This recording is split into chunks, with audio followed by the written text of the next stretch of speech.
Stick around because I have a chat with the amazing Heather Greene. We're talking witches as we keep this Halloween season rolling along. So stay tuned for this brilliant tidbit. I'm Alan Brill. Welcome to Brilliant, a podcast from the mind of Brill. Warning, it gets dark in here.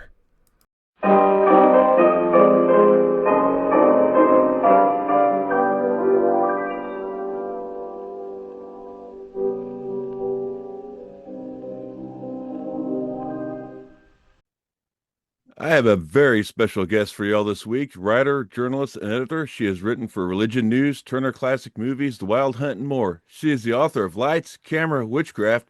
Heather Greene, welcome to Brilliant. Thank you very much. I'm happy to be here and chat with you about lots of good things today. Absolutely. Since we're smack dab in the Halloween season, witches are a timeless icon of Halloween. It's impossible to think of Halloween without conjuring up the image of a witch. But what does Halloween mean to the modern witch, if anything? Yeah, no, if anything, lots of things actually. So it's complicated, really. In in modern witchcraft, and I'm speaking for a good portion of witches, but not every witch. So let's be clear, because every witch has a different practice. But um, the there is a holiday called Samhain. Samhain is celebrated either on Halloween or within a week of Halloween. And what Samhain is a celebration of the end of the year, the end of what witches call their it's kind of like a new year. Um, and it is also a time to do divination, to think about the year to come, the year past, sort of that in between time, and to also um, enjoy visits from deceased relatives, the mighty dead, and other people who have passed. A lot of witches will do um, rituals that involve calling in the dead.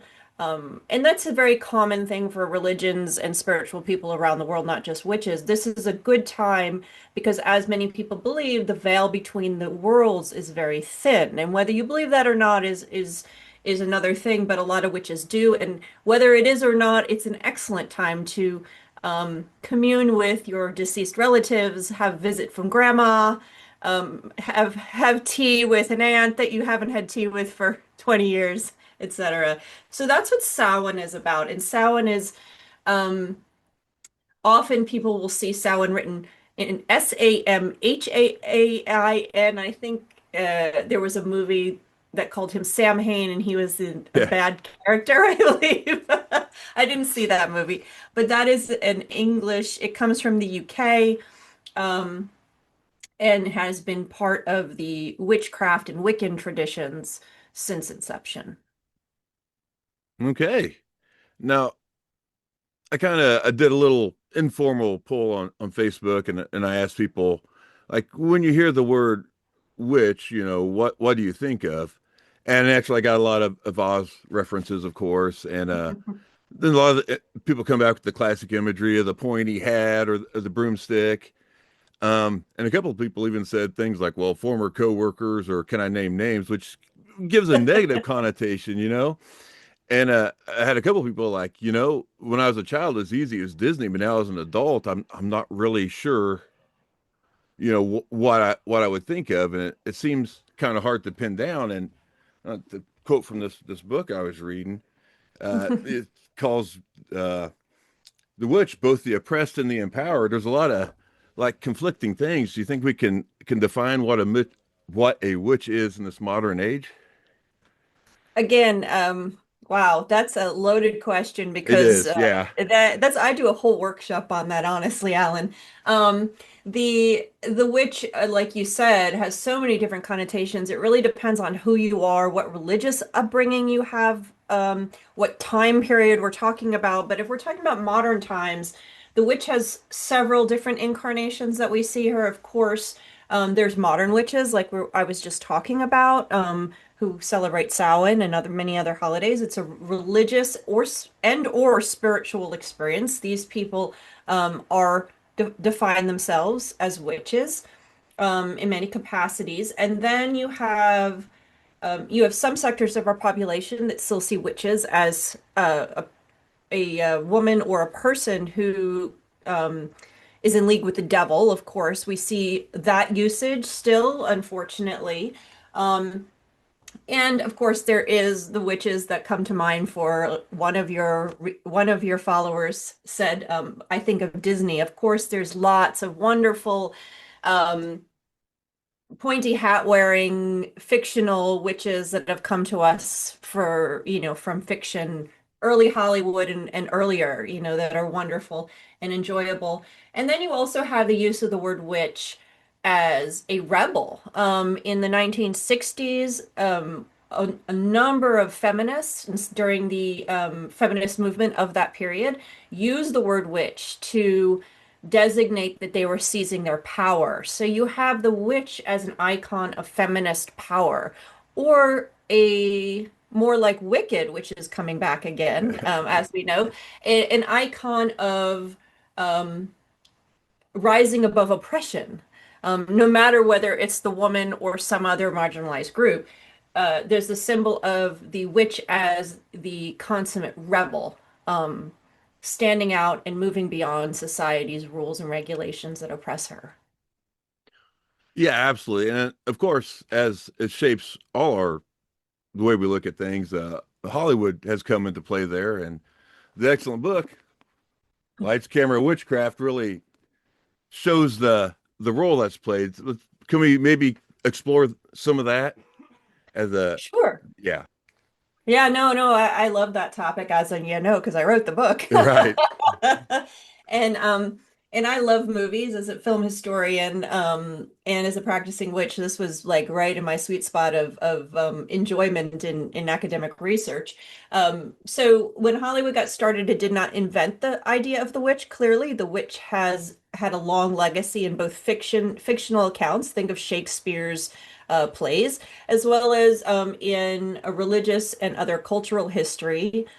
We have, of course, the witchcraft trials throughout Europe, and it goes beyond Western Europe, Western culture. We also have problems and magical practices in Eastern and all kinds of cultures throughout the world. So the legacy of what a witch was came to Hollywood through all of that and landed at its doorstep. And of course, everybody loves a story about the witch. And in early Hollywood, you had a lot of stories that were more Salem-like. They were stories about um, girls or older women who were doing things that were against the norm, who got accused of witchcraft. Of course, most of them were then were let off in the end. So we have a lot of Salem-like trial stories back in the silent era, which are fun to watch and short. Um, you also have, of course, the pointy hat witches. Those started to appear in Hollywood around the 20s in cartoons. And of course, the Wicked Witch of the West is the one we all think about, right? Absolutely. Uh, Yeah, yeah. yeah, she's come a long way actually from her early days to Elphaba. But yeah, the that witch, of course, I call her the Halloween witch in my book. So you have the accused woman, who is the one I just spoke about. Then you have this Halloween witch, a fictional character. You also have what I call the um telling you what. Hold on a second. Um, okay. You also have the Vamp Witch. The Vamp Witch is the sexy witch, the witch who is beautiful. And most of these witches I'm talking about are women because that's what Hollywood has done for the That's what most they've part. given us. Yeah. But one of the first vamp witches we find is actually in Snow White and the Seven Dwarfs, the Wicked Queen. But she goes across Hollywood. We see her more and more in the 70s and of course the 80s and beyond. We see the vamp witch. That's younger, sexy witch. Of course, then there's the teenage witches. We love the teenage witches. This is the Craft and Sabrina and Charmed and all of these twitches, the teenage girl just finding her way into magic. Carrie even is a teenage witch if you count that as a witch film. Yeah, you have to think about it. Yeah. Yep. And so you have the teen witch, and another one that I like to talk about is the clown witch. She's kind of began in with the Victorian era into Hollywood as a kind of a comical witch. patchworked and colorful. And when we get into color films, she usually has red hair. So think of Endora from Bewitched. She's a perfect example of the clown witch. Typically not the main character, but usually an auntie or something Or like Gladys, that. who has recently terrified me. Who? And Gladys in Gladys. Weapons. Yeah. Yes, yes. Holy cow. And I was just talking about that, Alan. It's really funny because in all of Hollywood history, the clown witch in that styling is typically a funny character, not scary at all. Weapons turn that on its head. Yeah, it did. Oh my goodness, what a great movie. So that was really interesting, actually. That's a whole nother conversation. But yeah, so those are some. Of course, you have magical men, you have wizards. Those are typically fantasy. You have male witches who usually played a comedy because our society doesn't think of men as witches, which is inaccurate in modern witchcraft, modern practice. Modern witches in real life come in many genders. And we also have male witches as warlocks that are usually in horror films if they define themselves as warlocks. It's not a term typically used in the modern witchcraft world, but is associated with more sinister male magical characters. And Right. then the other one is the ceremonial magician. The ceremonial magician is kind of like someone who practices an occult-like thing. Like it looks like an occult practice that's scary. They're typically in horror films. Twilight Zone has a few of them as well. Oh yeah. Yes. So Classic. those are some of the characters that I outline. I also talk about the magical other and voodoo priestesses and other characters that appear in these films, but those are the central characters that we see. Yeah. Um, And also I just thought it was fascinating how Hollywood used witches to no, I can't think of the words. To reflect where society was at the time, like in the beginning, the witch is saved because she gets married and settles back into society, how they think she should behave. And as it progresses through the decades, it, they use the witch to yeah, yeah, it's true. can't And think of that's that what word. no. They used witches they didn't that's not the way to say it is because nobody uses anything. Let's try that again. Right. Witches throughout Hollywood's history have represented how we view and how we negotiate gender roles. And I often say my book is actually a look at the history of women and gender roles as much as it is a look at witches and a fun take on movie watching with witchcraft. So yeah, you have this understanding that during a period of time, the way we understand gender roles and women's place in society, politics, religion, our relationship with all that is reflected in these movies. And I'll give you a really good example, is that during the 20s, um, there was a ramp up of women's empowerment. So there was a lot of think this was the time when women got the right to vote. Women were stepping outside of their confined roles in the 20s.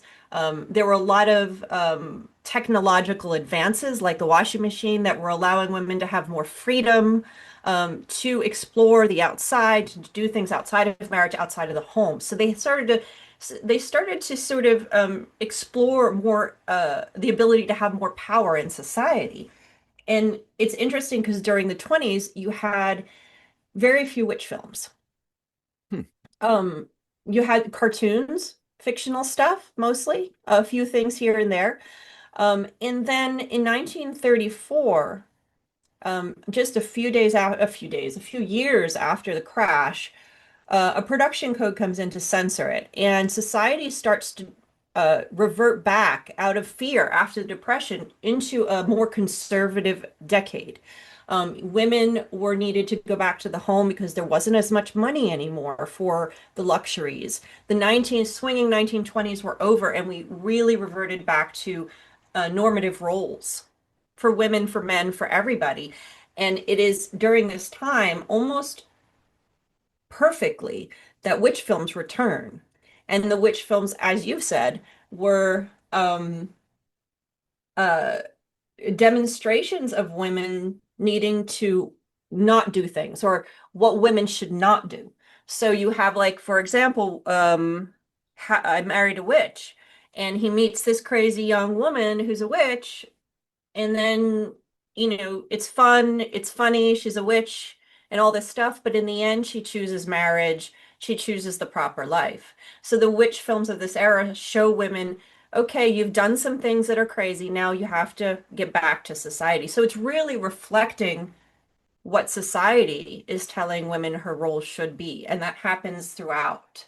Of course, things change in the 60s and 70s and beyond, so it really, really does reflect um, gender roles in society, things going on in terms of belief and religion, conservative and progressive swings. It's really interesting.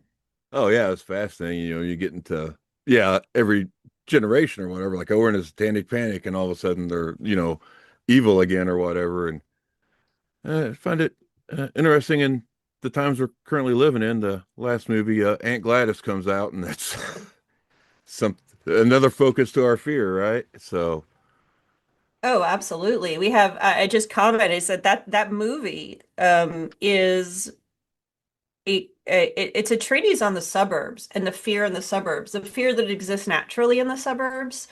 Um, as well as greater fears of what's lurking out there. And what's really interesting is that they brought back the witch as an anti-feminist fear-mongering character without any backstory. And that hasn't had we haven't had a witch like that in full since the 80s. She's yeah, very much a hocus pocus witch. She's a witch that harms children. Um, and so it was really interesting to see that return, which, like you said, we're in a very interesting time right now where we're getting Elphaba, who yeah, is, and I keep bringing that up, Elphaba, who's the pinnacle of the feminist, powerful, and rebellious witch, right up against Gladys, yeah, who is a terrifying 1980s family destroying, child eating witch. So, we're getting the satanic panic and the 60s movement all at once. yeah, yeah, yeah. Interesting times, absolutely. Um, yeah, just keep thinking it would be really cool if like the witchy movies or witchcraft center movies, if there was just like a place where we could watch it and maybe get the opinions of like a coven of experts on it. That would be really cool. We have a Yeah. podcast for that, don't Yeah. we? Yeah. I'm part of a Wednesday night podcast. It's live. So you show up at 9 o'clock. We have comments running. So everybody in the comments is joining in on the conversation, of course. And the main co-host, myself and the other four co-hosts are started this several years back, and we've come every Wednesday to chat about some witchcraft or witchcraft adjacent films. Sometimes we go a little bit off of the witchcraft topics, especially on our birthdays. We get to choose whatever we want. But we usually talk about some witchcraft related film, and we talk about the magic. Is it real? Is it not real? We talk about, you know, everything there is. Sometimes we have a lot of fun. There's a lot of laughs. It's very casual. And so we encourage everybody to show up in the comments and join our coven meeting. Yeah, it's a lot of fun. It is. I'm not sure And if I said the name, Witch's Movie Coven. I don't even say it. Witch's Movie Coven, 9 p.m. YouTube. and again, I can't say enough about this book. It really was just a fascinating journey. Lights, camera, witchcraft, everyone. And where can they find that at?